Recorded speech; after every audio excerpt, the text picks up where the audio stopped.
So now I'd like to introduce our first speaker of the day, Chaz Miller.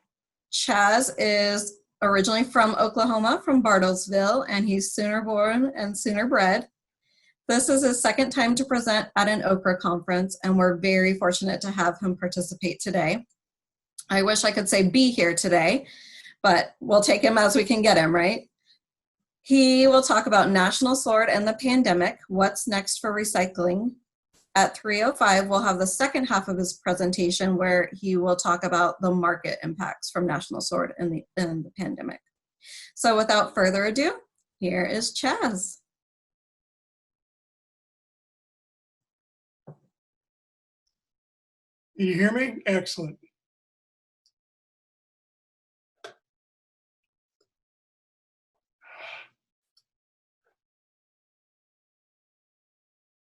Okay, shall we proceed? If I quit hitting the button. Okay, I would like to start out by thanking you all for inviting me to come and speak at this conference. I am an Oklahoma native. I love to come back to my home state. I wish we were all in person in one room, but we're going to have to make the best we can of this new virtual reality. And I'm delighted to be here. And my slides, including my speaker notes, will be available after the conference. So there's a lot of data on some of these slides. There's even more data in my speaker notes. You don't have to feel as if you've got to write down every single comment I say. I want to start out by saying that recycling over the last 5 years and the last 3 years has really been hit by twin tornadoes. First, the National Sword in 2017, along with the subsequent import ban. Then in 2020, the pandemic. You know, it kind of brings to mind one of my favorite memes, that in 2015, everyone who predicted what they would be doing in 5 years was wrong. When I spoke 3 years ago at the OKRA conference about markets and the National Sword, I don't recall using the word pandemic once in my presentation, which may say some things about my abilities as a prophet. On the other hand, sometimes things happen that we just never dreamed, imagined would be possible. Now, I'll be speaking about today the National Sword and its impact on markets and processing, the pandemic and its impact on collection, on raw materials, and on markets. And then, as was said after the break, I'll be talking more specifically about markets. Let's start off with China and the National Sword. In the mid-90s, China started to become a market for our recyclables. Very simple reason. They needed raw materials to feed their large, new, ultra-modern mills, paper mills. And they could find in our waste paper, our corrugated boxes, and in our old office paper, our residential mixed paper, they could find those fibers they needed that they simply did not have available to them in China. The mills paid absolutely premium prices for what turned out to be kind of low quality materials. And that led to some problems. In 2013, we had the green fence. It was a way to prevent garbage from being concealed in bales of recyclables, and that was happening. 4 years later, February of 2017, the National Sword was launched. That was really just another anti-contamination campaign. It wasn't much noticed in this country because we pretty much cleaned up our act on contamination. But then 5 months later, at the end of July, they announced the potential ban on the importation of all paper and plastic recyclables, along with what would be an immediate ban on importing mixed paper and mixed plastic.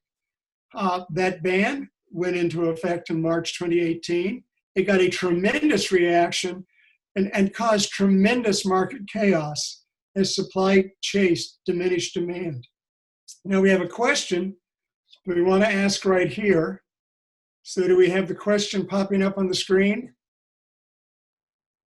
What was the impact of the export ban on American paper and plastic recyclables? Just, what do you think it was? Do you think it went up? It went down? Or it was kind of flat? Chaz? Yes. Could you share screen so we could see your slides? I thought I did. I'm not seeing them. I'm having a problem on my screen then because, let me try this. Ken Purdy, can you see them? Give me a thumbs up or thumbs down.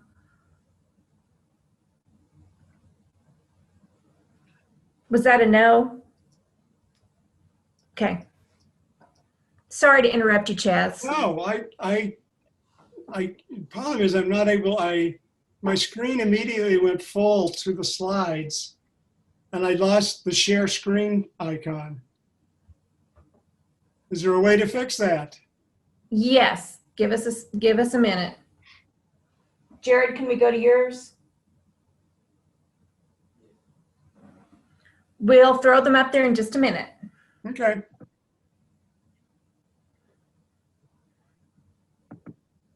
God, you missed my glorious picture of two twin tornadoes. My brother, the storm chaser, would have thought that was worth the price of admission alone. Where was the tornado picture taken? I don't know. I'm not sure. Well, there weren't a lot of trees, so it was probably western Oklahoma. It could have been in Oklahoma, could have been Kansas. But you're right, it was definitely a treeless area. Didn't see any Flint Hills, so it probably wasn't in Washington County. Nope. We're getting close to the slides. There we go. So we should be at about slide 6. Yes. And I still have the slides on my screen. I've lost access to the Zoom camera. Can you see me? Yes. Can you see the slides?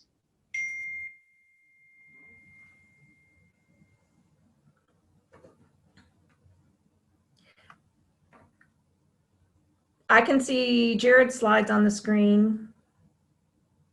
I've lost total access to Zoom except you all being able to see me. That's weird. Okay, which slide are you on? The China short history? Yes. Okay, and you asked the question. Tell me when you're ready for the poll results. I'm ready.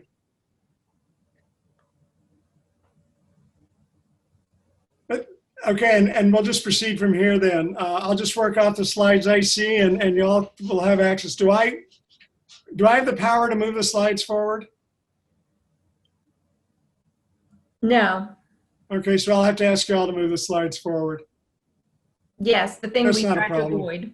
I think that you can go ahead and move the slides forward. I think it's interesting here, exports have gone down. The real answer, we can move the slide forward, please.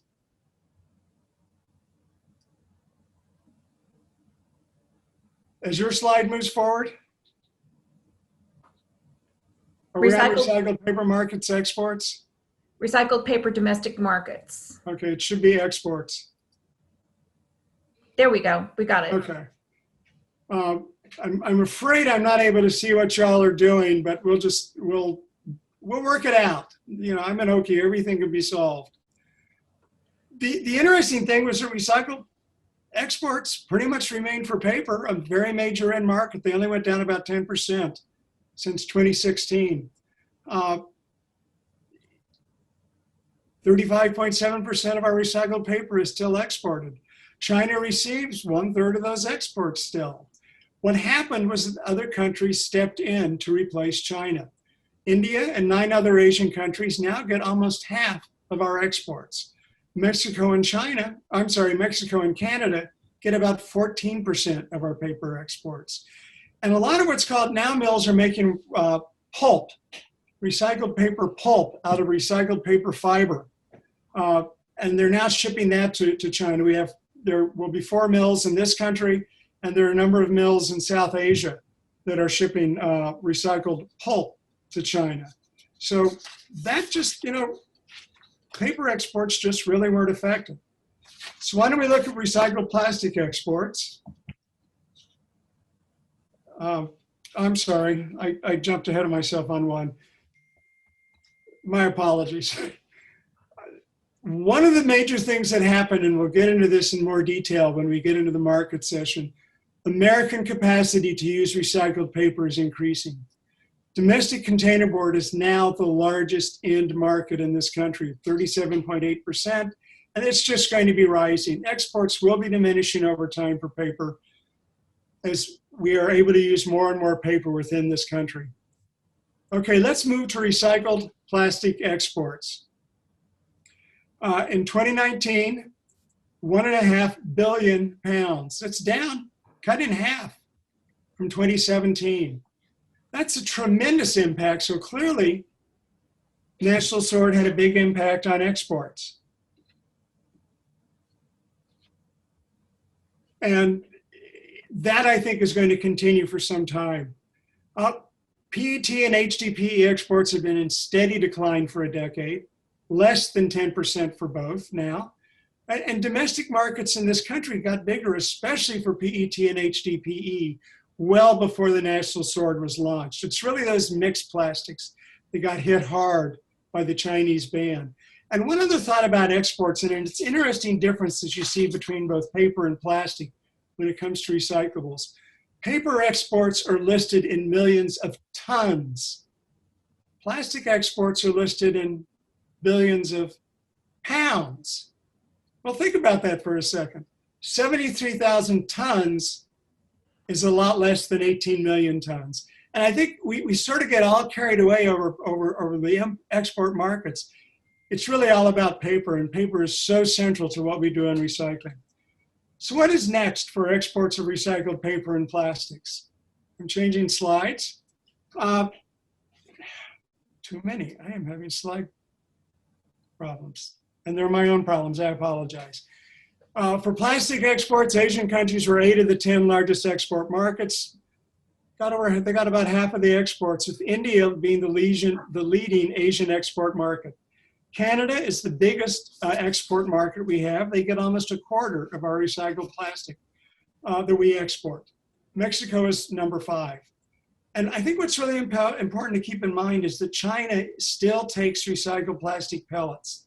And now you're seeing capacity in this country to make pellets that will be exported to China because they'll take them. I'll be moving to the next slide.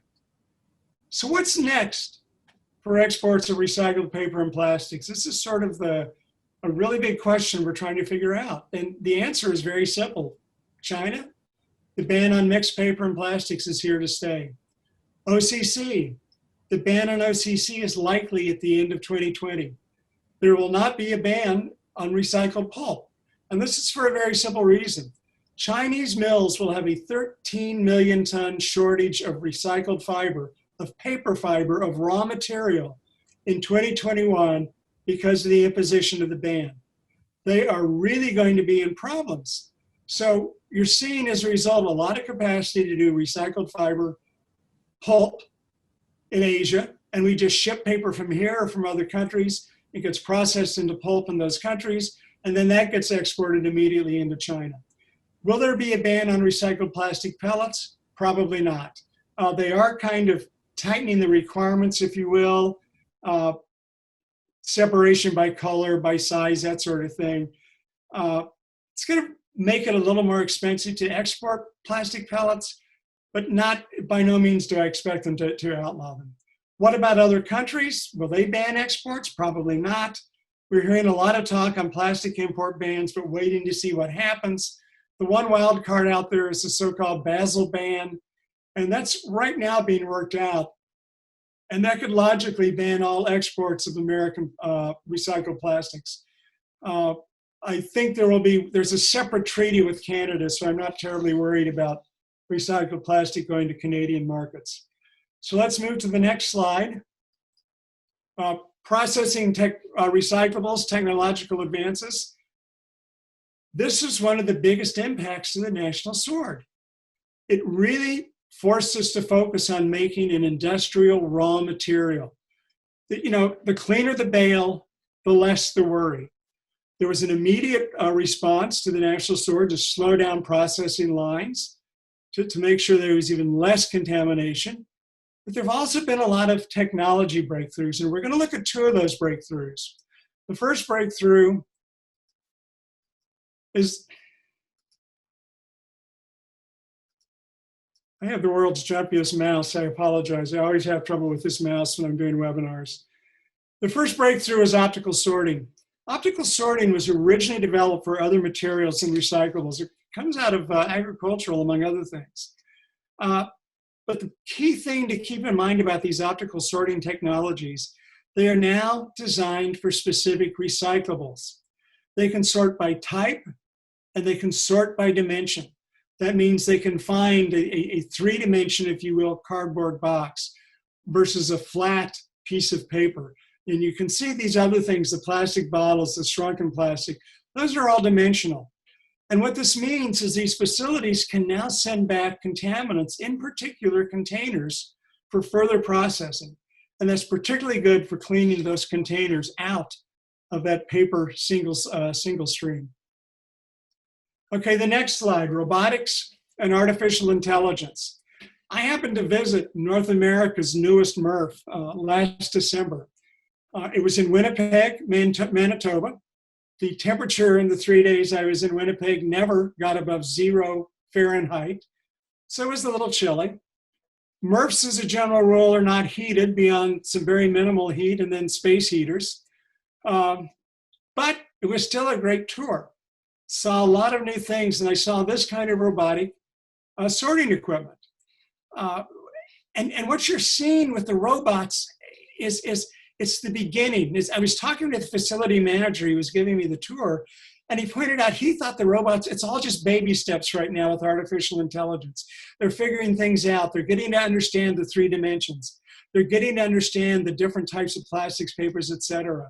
He expected that within 3 to 5 years, all his robotic equipment would be different, and probably the same with his optical sorters. Just as that artificial intelligence became better and better at doing what it's supposed to do, which is to clean out the contaminants. China was and is a wake-up call. It was a reminder that recyclers must concentrate on quality for their end markets. So let's do a brief summary of the national sort impacts. On exports, very little impact on paper exports. Major impact on plastic exports. On domestic recycled content capacity, major increases for both. I'll talk a lot about that in the second half. On processing technology, it clearly forced technological change. We are now recovering more recyclables simply because of those technological changes. On market value, it depressed market value. It hit paper particularly hard, but it has not helped any of the market values. So let's look at the second tornado. The pandemic. By mid-March, there were states of emergency declared in all 50 states and all 6 territories. By the first week in April, there were stay-at-home orders in all or parts of 40 states and 3 territories. Along with the rest of the world, our economy took a major hit. Businesses closed, some permanently. We had record-setting unemployment claims. Now, I'm going to be looking at the economic impact of the pandemic a little more carefully when I do the markets presentation. I want to focus really on the impacts of the pandemic on recycling. Let's start with collection and processing of recyclables. 100 plus curbside recycling and drop-off programs were stopped. Commercial recycling and garbage collection stopped at non-essential businesses. Garbage and recycling, fortunately, were declared essential businesses, so we just kept on working. There's definitely increased safety awareness for industry employees. More space between workers on processing lines. The lines were slowed down even further. Plastic sheeting separating workers. I mean, let's face it, don't all of us wish that we invested in plexiglass and plastic sheeting in February? Because the production of those both has clearly gone up dramatically due to the pandemic. But more importantly, changes in consumer spending. These changes are important because what we buy is what we recycle or throw away. What we buy, that's what becomes the waste in the recycling stream. And the pandemic has had some extraordinary changes on those products and those materials. Grocery buying, it spiked. And then it went back to a little bit above normal. Home grocery delivery, up 400%. after peaking at 560%. Home restaurant meal delivery was up 50% after peaking slightly higher. Apparel sales were down 50%, except for face masks. Office supplies were up 6%. Now, that's leveled off a little bit, but that's all the shift to home offices. Restaurant and travel spending tanked. I mean, it's recovering now, but especially on the travel side, it is just nothing compared to where it was pre-pandemic. And because everybody had more time at home, home improvement and garden equipment sales were up dramatically. Let's look at that a little more closely at what is the single most important change. And I want you to first estimate, we'll estimate in your own purchasing and shopping, looking at all the stuff we've talked about here for consumer spending. We have a question here, which I think should come up now. Estimate how much increase there has been in your e-commerce since the pandemic began, 10%, 25%, 50%. And do you do online grocery shopping? Do you do it once a week, twice a week, or do you simply not do online grocery shopping? Because this is the kind of changes that we're looking at and that we're dealing with. So let's look at the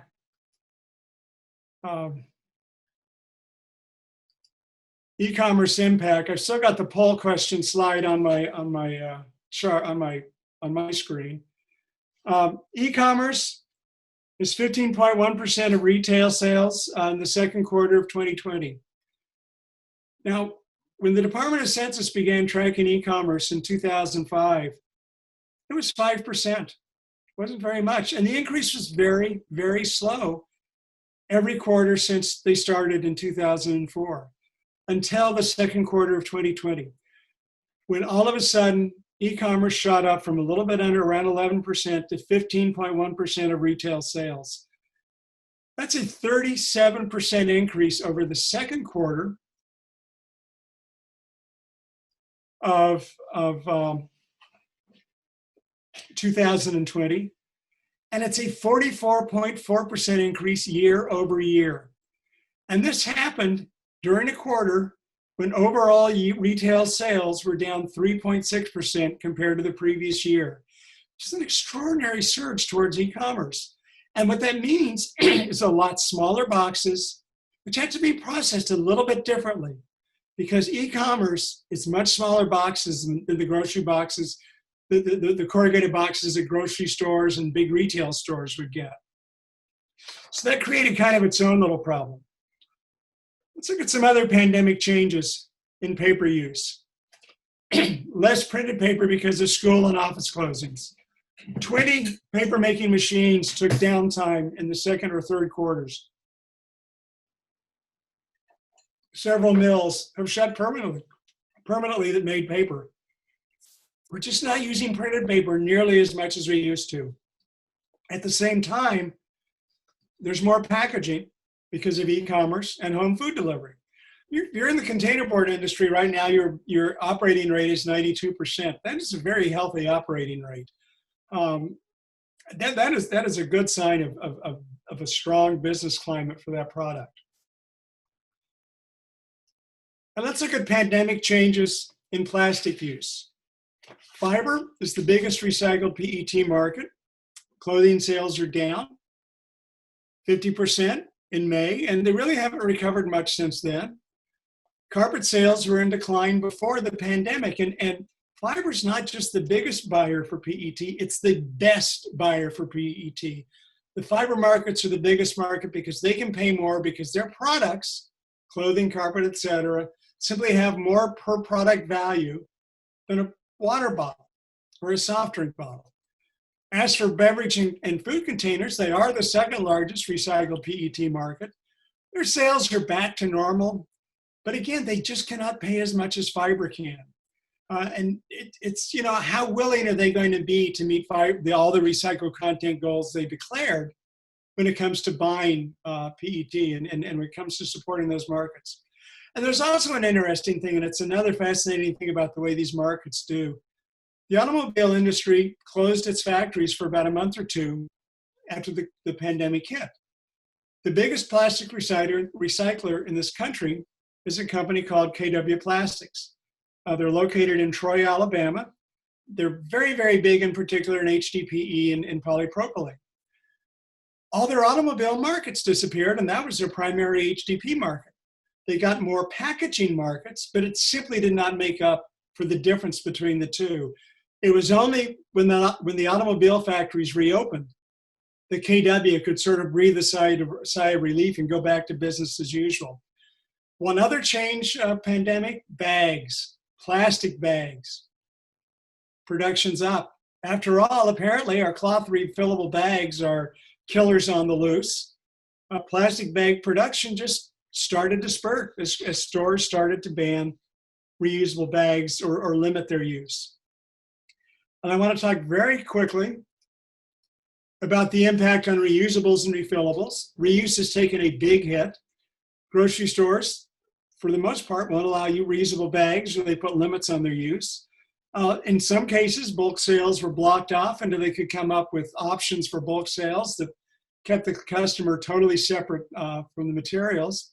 Coffee stores banned reusable containers. I still can't take my reusable container to Starbucks. Now there's a new company called Loop. It's owned by TerraCycle, which is a recycling operations company in New Jersey. The idea of Loop is to be able to do refillables nationally. And I happen to belong to Loop because where I live is one of the earliest test markets. It's an interesting thing. I can order different, especially dry products, crackers. You can do cosmetic stuff. You can do ice cream. You can do Clorox wipes, sanitary. The sanitation wipes that Clorox does. Products like that.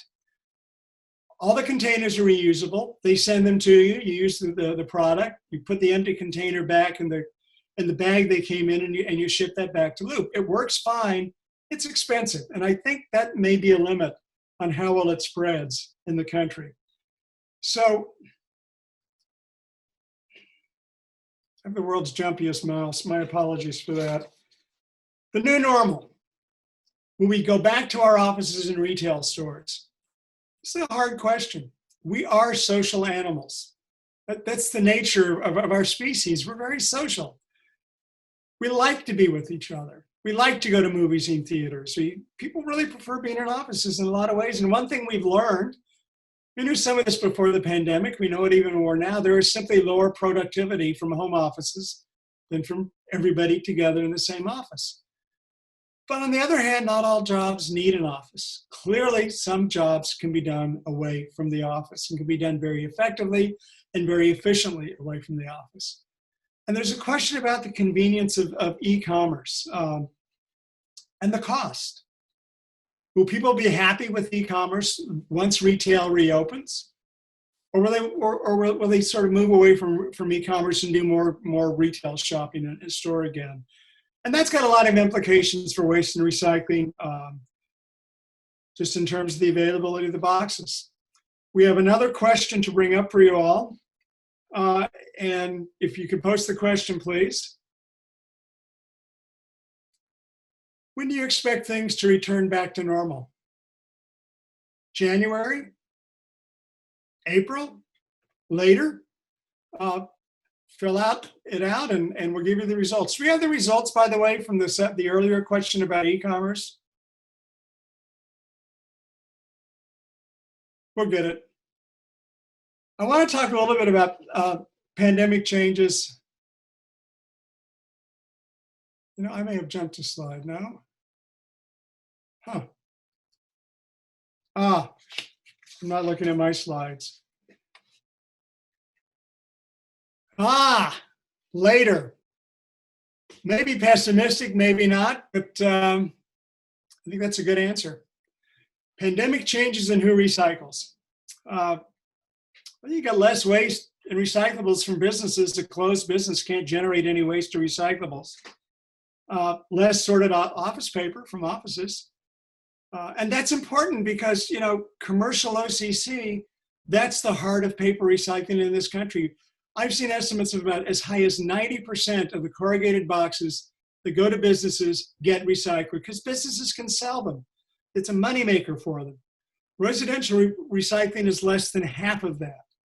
And the increase in residential OCC simply did not offset the lost non-grocery store boxes. Residential boxes are not as clean. Curbside contamination has not gone down. So we saw paper supplies tighten.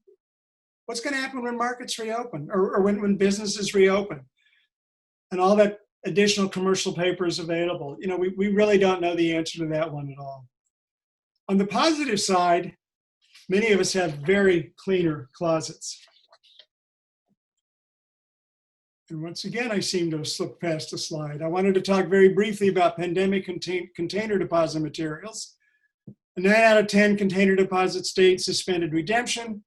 That really freaked out the PET and aluminum and glass companies who simply relied on those supplies of very clean material. All those states are back to normal. So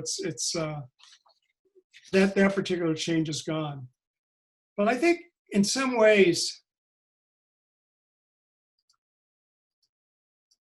the most important result of the pandemic, industry relies on recyclables. Everybody who's listening in to this webinar is an absolutely vital cog in the raw material supply system in this country. The recyclables we put on our curbsides, the recyclables that come out of businesses are essential raw materials for American manufacturers. When commercial facilities started shutting down, recycling companies got panicked calls from their end markets. Are you going to be able to supply me with the corrugated boxes I need? Are you going to be able to supply me with the aluminum cans I need, with the PET bottles I need? This was a serious problem. And, you know, waste and recycling were quickly declared essential businesses. Waste collection, for the obvious reason, it is a public health service. It's a requirement for public health. Recycling was declared an essential, it was for economic reasons. Industry needed the raw materials, and it just had to keep being supplied. So the next slide. Let's look at a summary on the pandemic impacts. The economy took a big hit. Spending patterns changed. Materials at the curbside changed. E-commerce took off, just totally skyrocketed. Supply channels were disrupted. Generators changed. Industry reliance on recyclables were underscored. There have been some very significant impacts because of the recyclables. And what we'll do in the next half, when we get back, is we'll look at markets after the local panel, which is going to be very, very good. So should we do questions now? Yes, let's do some questions, Chaz. And so just a reminder, everybody, over in the chat box, you can raise your hand or type your question in the chat box. And when you're recognized, you can ask your question. And we will figure out how to do the slides more effectively during the break after the local panel. Okay, Sarah, I'm not seeing any hands. No questions?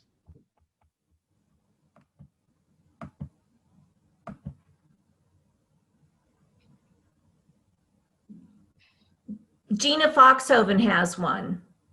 Okay, what do I recommend for ballast recycling in Oklahoma City? Ballast as in lights, or ballast as in, I'm seeing Sarah nodding her head yes. You said yes.